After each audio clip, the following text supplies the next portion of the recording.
Gereja awal di Ibrani, kalimat itu diangkakan, nama seseorang itu diangkakan. Nah karena itulah maka kemudian orang mencoba mengutak-atik nama-nama. Hitler dihitung-hitung, oh kok ketemunya 66 ya, 666 ya, oh gitu. Dihitung dulu ada Henry Kissinger, dulu ada presiden Amerika, Henry Kissinger dihitung kok 6666. Wah gitu, itu namanya cocok logi. Haleluya ya Bapak Ibu ya, bukan teologi. Haleluya. Jangan-jangan kalau dihitung Denny Yoga, dihitung berapa? Jangan-jangan 666 juga saudaraku. Ya, jadi oke lah kita tutup dulu, nggak usah bingung dengan angka ini, karena angka ini masih rahasia. Angka ini masih rahasia, tapi satu kali akan menjadi jelas. Dan kadang-kadang hari ini yang terjadi adalah orang fobi, orang takut dengan angka 666. Lah Pak, aku beli mobil Pak, aku keluar platnya Pak, AA 66 DY. Wow, mobilnya Denny Yoga, saudara gitu ya. AA 66, udah Pak, najis mobilnya antikris Pak, nggak mau Pak saya.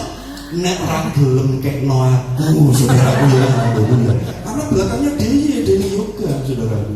Jadi kadang-kadang kita terlalu fobi, terlalu takut dengan angka ini. Bapak Ibu, angka ini adalah sebuah tanda, sebuah kemunculan, sebuah pribadi. Begitu ya. Dan Alkitab berkata, yang penting di sini ialah hikmat. Barang siapa yang bijaksana. Dan hikmat ini kepandaian, kalau dalam Alkitab firman Allah yang hidup, coba saya buka saudaraku. Kalimat ini berkata begini, inilah teka-teki yang memerlukan pemikiran yang cermat untuk dapat memecahkannya. Jadi kata yang penting di sini ialah hikmat. Nah gitu ya. Dalam bahasa firman Allah yang hidup, inilah teka-teki yang memerlukan pemikiran yang cermat untuk dapat memecahkannya. Orang yang sanggup hendaklah memecahkan kode ini. Huruf-huruf dalam namanya itu masing-masing mempunyai nilai bilangan, dan jumlah nilai bilangan itu ialah 6666. Bapak Ibu nggak usah fobi, Bapak Ibu nggak usah takut duluan. Oke, ini akan muncul nanti, dan kita akan nanti ketika pribadinya muncul itu akan jelas, karena hikmat Tuhan itu kadang-kadang juga nggak dibukakan semuanya kan. Saya sudah ngomong tadi, hikmat itu kadang-kadang disingkapkannya tahap demi tahap. Kalau hari ini kita belum ngerti, ya sudah, tenang saja. Yang penting hikmat. Kita baca, hikmat muncul dari mana? Hikmat muncul dari firman Tuhan. Kolose berkata Kristus itulah hikmat. Jadi yang penting ketika kita hidup melekat dengan Kristus, hidup di dalam Tuhan, maka hikmat itu muncul. Jangan takut. Bilang sama sebelah, jangan takut, saudara ya. Haleluya, jangan takut. Oke. Itu yang kedua selesai. Sekarang yang ketiga. Rupanya Tuhan tahu di hati untuk nggak sampai keempat. Yang ketiga saja, saudaraku ya. Yang ketiga saja. Pasal 14. Bapak Ibu, di tengah suasana yang mengerikan yang tadi, bagian pertama mati syahid, orang-orang kudus diperangi, mereka mati oleh pedang, oleh penganiayaan. Tapi yang penting adalah iman dan ketabahan orang-orang kudus. Dan kemudian bagian yang kedua, ada situasi ekonomi yang sulit sehingga tidak bisa jual beli, saudaraku, tidak bisa menjual dan membeli. Bisnis dikuasai oleh kekuatan ini, bisnis dikuasai oleh sistem dunia baru yang akan muncul ini, saudaraku, menjadi sulit. Nah, ketika semuanya sulit, maka ayat pasal 14 ini memberikan penghiburan. Anak domba dan pengikutnya yang ditebusnya. Ayat 1. Dan aku melihat sesungguhnya anak domba. Nah, ini benar-benar Yesus. Kenapa? Ngertinya Yesus kenapa? Kenapa ngertinya Yesus? A-nya besar, B-nya besar. Saya ingin Bapak Ibu jemaat agak cermat sedikit ketika membaca firman Tuhan ya. Tadi di pasal 13 ayat yang ke-11, A-nya kecil, B-nya kecil, anak domba. A-nya kecil, B-nya kecil. Ngerti ya? Sekarang kita lihat di sini, ini Yesus. Gitu. Kenapa? Karena A-nya besar, B-nya besar. Dan aku melihat sesungguhnya anak domba berdiri di Bukit Sion, dan bersama-sama dengan dia 144.000 orang, dan di dahi mereka tertulis namanya dan nama Bapaknya. Antikris bikin nama di dahi pengikut-pengikutnya, Yesus juga memberikan tanda di dahi pengikutnya, orang kudus. Siapakah 44.000 orang ini? Saya nggak akan masuk ke sana, tapi kita lanjut kedua. Dan aku mendengar suatu suara dari langit bagaikan desau air bah dan bagaikan deru guru yang dahsyat, dan suara yang kudengar itu seperti bunyi pemain-pemain kecapi yang memetik kecapinya. Mereka memainkan suatu nyanyian baru di hadapan tahta dan di depan keempat makhluk dan tua-tua itu. Ini makhluk surga ya. Jadi keempat makhluk ini maksudnya makhluk surga. Di pasal-pasal sebelumnya, di depan keempat makhluk dan tua-tua itu, dan tidak seorang pun yang dapat mempelajari nyanyian itu selain daripada 144.000 orang yang telah ditebus dari bumi itu.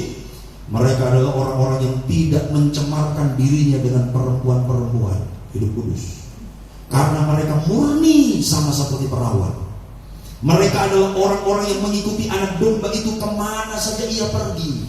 Mereka ditebus dari antara manusia sebagai korban sulung bagi Allah dan bagi anak domba itu. Dan di dalam mulut mereka tidak terdapat dusta, mereka tidak bercela. Coba bilang sama sebelah, ada bedanya. Bilang begitu ya. Tadi kekuatannya iblis, alatnya iblis, mulutnya penuh dusta, penuh hujat, penuh sombong. Tapi sekarang pengikut Yesus, dalam mulutnya tidak ada dusta. Mereka tidak bercela, mereka tidak mencemarkan dirinya dengan perempuan. Bapak Ibu, beda pengikut Tuhan dengan pengikut setan. Nah, bagian yang terakhir ayat 6 dan seterusnya. Bagian terakhir, pemberitahuan tentang penghakiman. Di situasi yang gak enak tadi di pasal 13, lihat. Dan aku melihat seorang malaikat lain terbang di tengah-tengah langit, dan padanya ada Injil yang kekal untuk diberitakan kepada mereka yang diam di atas bumi, dan kepada semua bangsa dan suku dan bahasa dan kaum. Di tengah penganiayaan, di tengah ekonomi yang sulit, di tengah antikris berkuasa, masih ada Injil, masih ada firman yang diberitakan kepada seluruh bangsa. Tuhan itu sabar, Bapak. Ya, jadi di tengah situasi yang tidak enak itu masih ada malaikat yang memberitakan Injil, bahwa Injil kekal 7. Dan ia berseru dengan suara nyaring, takutlah akan Allah dan muliakanlah Dia, karena telah tiba saat penghakimannya, dan sembahlah Dia yang telah menjadikan langit dan bumi dan laut dan semua mata air.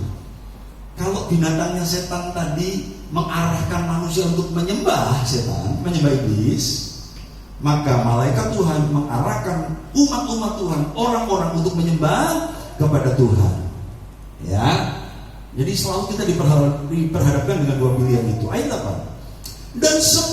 Dan seorang malaikat lain, malaikat kedua, menyusul dia dan berkata, sudah rubuh Babel, kota besar itu yang telah memabukkan segala bangsa dengan anggun hawa nafsu cabulnya. Siapa Babel? Saya akan jelaskan, nanti panjang lagi saudaraku ya. Kecuali kita mau pulang jam 4, lalu kita bakal kondangan. Haleluya, puji Tuhan ya.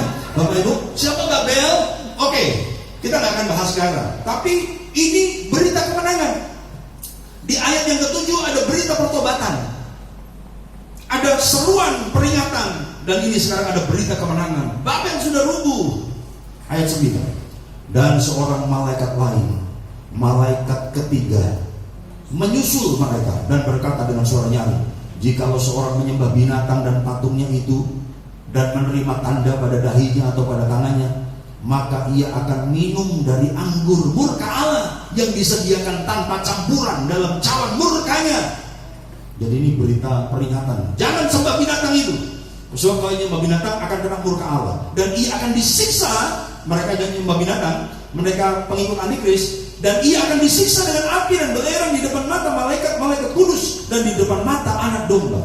Maka asap api yang menyiksa mereka itu naik ke atas sampai selama-lamanya, dan siang malam mereka tidak henti-hentinya disiksa, yaitu mereka yang menyembah binatang serta patungnya itu, dan barang siapa yang telah menerima tanda namanya. 12, baca sama-sama. 1, 2, 3. Yang penting di sini ialah ketekunan orang-orang kudus yang menuruti perintah Allah dan iman kepada Yesus.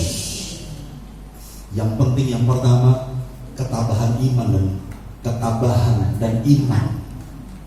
Yang penting yang kedua, hikmat. Dan yang penting yang ketiga adalah ketekunan orang-orang kudus yang menuruti perintah Allah. Ketekunan dan ketaatan. Katakan sama itu penting.